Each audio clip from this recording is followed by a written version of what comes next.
नमस्कार दोस्तों, मेरा नाम है आकाश और आप देख रहे हो आपका अपना YouTube चैनल आकाश पासी ब्लॉग। दोस्तों, आज की वीडियो में आप लोग को दिखाने वाला हूं कि कैसे आजमगढ़ एयरपोर्ट को लेकर यहां पे धरना प्रदर्शन हो रहा है। और दोस्तों, मैं बहुत सारी चीज़ें इस वीडियो में दिखाने वाला हूं, तो वीडियो में आप शुरू से लेकर लास्ट तक बने रहिएगा। और अगर अभी तक आप लोगों ने हमारे चैनल को सब्सक्राइब नहीं किया है तो चैनल को सब्सक्राइब करके आप हमारे फैमिली का एक मेंबर बन जाइए। और चलिए मैं आप लोग को धरना प्रदर्शन दिखाता हूँ। वो क्या जानेगा कि इन गरीबों का क्या हाल है। और एक बात और बता दूं, मैं बराबर इस बात को कहता हूं, जब बजट पेश होता है तो कहते हैं गरीबों की सुविधाओं के मद्देनजर बजट पेश किया गया। गरीबों के सुविधाओं के मद्देनजर बजट पेश किया गया। क्या घटाया गया, क्या बढ़ाया गया? हवाई जहाज का किराया घटा दिया गया। 5 स्टार, 7 स्टार और 3 स्टार के किराए में कम घटोतरी कर दी गई, घटा दिया गया। बढ़िया टीवी, सोने चांदी, हीरे, इनके रेट घटा दिए गए। बढ़ाया किस चीज का दाम गया? सुर्ती का, बीड़ी का,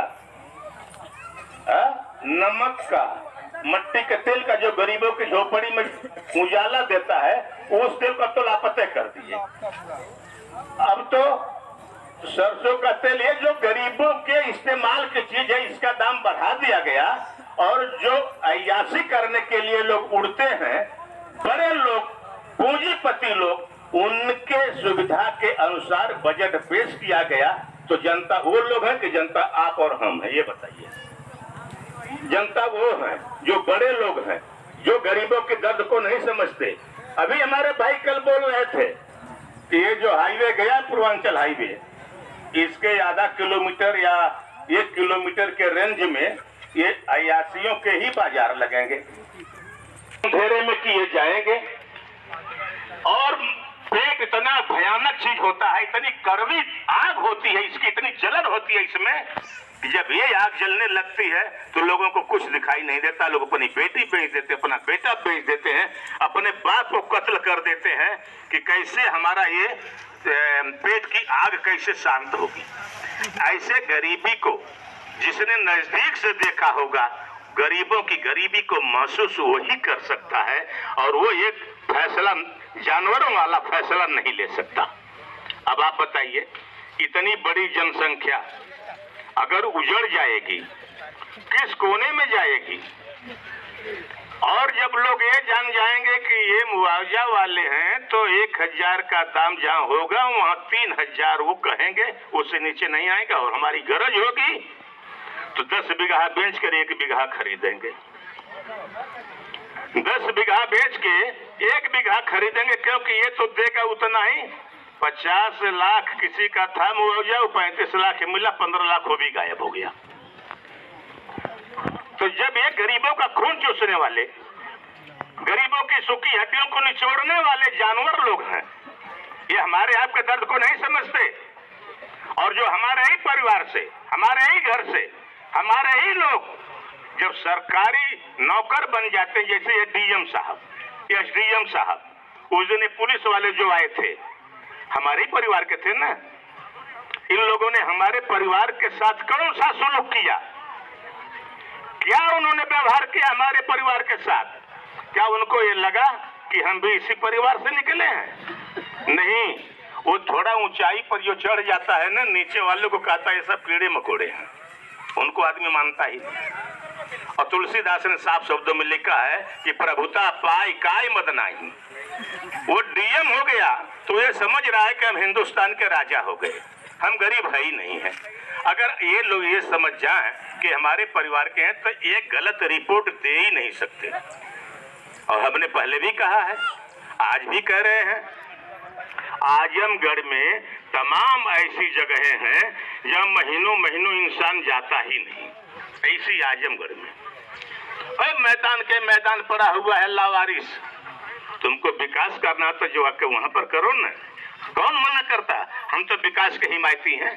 हम तो चाहते हैं कि हमारा विकास हो, हमारे क्षेत्र का विकास हो, हमारे गांव का विकास हो, हमारे लोगों का विकास हो। हम तो विकास चाहते हैं, लेकिन हम अपना घर उधेड़ के हम नहीं विकास करने देंगे और ऐसा विकास हम नहीं चाहते। हम जैसे हैं वैसे ही हमको छोड़ दो, हम इसी में खुश रहेंगे। मैं एक छोटी सी और बात कर दूं, जब विकास का नाम आता है तो लोग बहुत खुश होते हैं, मैं भी खुश होता हूं कि चलो भाई विकास होगा। लेकिन विकास कैसा और किस चीज का विकास? अगर विकास विनाश का होता है तो बताइए हमारा क्या होगा? विकास आर्थिक होनी चाहिए, विकास सामाजिक होना चाहिए, विकास राजनीतिक होना चाहिए, रोजी रोजगार के लिए विकास होना चाहिए, ना कि उजाड़ने के लिए विकास होना चाहिए। मेरे कहने का शुद्ध रूप से सिर्फ इतना ही है कि हम लोग आज जो यहाँ पर बैठे हुए हैं, हमारे घर की ये हमारा परिवार जो बैठा हुआ है, बाबा साहब ने एक शब्द लिखा था, शिक्षित बनो, संगठित हो और संघर्ष करो। इसका अर्थ हमारे भाई लोगों ने जरा उल्टे से लगा दिया। पढ़ाई लिखाई 10-5 कक्षा पढ़ लिए, सोच गए कि हम शिक्षित हो गए, और संगठन मैंने गांव में गोल बना लिए, 2-4 उनकी गोल, 2-4 की उनकी गोल बना लिए, और मारने के लिए चाचा का कपार फोड़ दिए। हमने लड़ाई कर लिया विकास के लिए, अपने चाचा का ही सिर फोड़ेंगे, बाहर नहीं जाएंगे। ये कहने का अर्थ उनका नहीं था। शिक्षित का मतलब होता है सामाजिक जानकारी रखो, अपने देश अपने समाज के भौगोलिक, राजनीतिक, आर्थिक और उनके सुख दुख की जानकारी रखो, आगे रणनीति बनाने की क्षमता पैदा करो। शिक्षित तब तुम कहलाओगे, ना कि अक्षर पहचान लेने से तुम शिक्षित कहलाओगे। संगठित होने का मतलब ये नहीं है कि गांव में गोलैती करके काका का सिर फोड़ दो। संगठित होने का मतलब जैसे आज हम लोग एक संगठन में हैं, यहाँ ना कोई ब्राह्मण है, ना यादव है, ना हरिजन है, ना केवट है, ना भर है, ना कहार है, कोई नहीं। यहाँ हम लोग संगठित हैं। हम किसान मोर्चे के तहत यहाँ पर उसके बैनर के तले हम संघर्षों में उतरे हुए हैं। हमारा यही रक्त संगठन है। इसी को बाबा साहब ने कहा कि संगठित रहो। अगर संगठित रहोगे तो तुम्हारा विरोधी तुम्हारा बाल भी बांका नहीं कर पाएगा। अगर फूट गए तब वो अपनी चाल चलने में सफल हो जाएगा। और जो उन्होंने कहा कि अपने हक के लिए संघर्ष करो, संघर्ष यही है। हमारी जमीन जा रही है, हमारी झोपड़ी उजड़ जा रही है।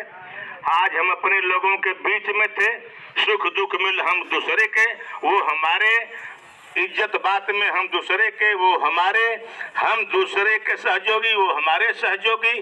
कुछ घटा बढ़ा, हर तरह से बीमारी में, मरने जीने में, हर तरह से जब हम एक दूसरे के यहाँ पर सहयोगी हैं और सदियों से रह रहे हैं हमारे पुरखा पुरनिया, आज हमको उजाड़ दिया जाएगा तो हम न जाने कौन किस ऊसर में जाके गिरेगा, कौन किस टापू में जाकर गिरेगा, वहाँ कौन किसका सहयोग करेगा, वहाँ कौन किसकी मदद करेगा, कौन किसकी दर्द सुनेगा। क्या है ये ऐसा संभव? नहीं होता। तो मेरे कहने का मतलब यही है कि हमारे बुजुर्गों ने, हमारे पूर्वजों ने जो लाइन हमको दिया है, उस लाइन पर मजबूती के साथ चलो। और एक बात और कह दो, बहुत से हमने आवाज सुना, कुछ लोग ये कह रहे हैं, अरे झूठे कलोई में 3-5 करत हूँ, जमीनियाँ चल जाए जब सरकार चाहते। अरे भैया, अगर तुमको ये लगता है कि तुम्हारी जमीन चली जाएगी, तुम मत आओ इस आंदोलन में, लेकिन कम से कम लोगों को भड़काने का काम मत करो।